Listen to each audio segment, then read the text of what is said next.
नमस्कार, मैं पवन सिंह आ रहा हूं 30 अगस्त को दलीला एवियंस कन्वेंशन होटल। यूँ तो सोशल मीडिया पे भोजपुरी फिल्मों के पावर स्टार पवन सिंह, उनकी खबरें भी चलती हैं और उनके स्टाइल और फोटोज भी खूब वायरल होते हैं, जो फैंस को काफी पसंद भी आते हैं। और तभी तो फैंस सोशल मीडिया पे भी पावर स्टार पवन सिंह के एक झलक को देखने के लिए दीवाने रहते हैं। लेकिन जरा रुकिए, आप सभी के फैंस की डिमांड कहीं ना कहीं पूरी दिखती हुई नजर आ रही है, क्योंकि आ रहे हैं पावर स्टार पवन सिंह दिल्ली में श्याम स्टील्स के एक धमाकेदार प्रोग्राम में, जो 30 अगस्त को आप सभी के बीच दिल्ली में द लीला होटल में सोनू सूद के साथ पावर स्टार पवन सिंह आप सभी को नजर आएंगे। जो बॉलीवुड के सुपरस्टार सोनू सूद भी इस शो में आ रहे हैं और कहीं ना कहीं पहली बार पवन सिंह और सोनू सूद की केमिस्ट्री आप सभी शो में देख पाएंगे।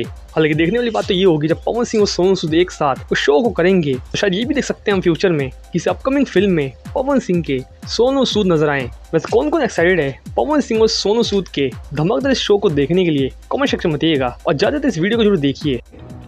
आ रहा हूं 30 अगस्त को दलीला एवियंस कन्वेंशन होटल दिल्ली में आपकी खुशियों में शामिल होने और उनको दुगना करने के लिए।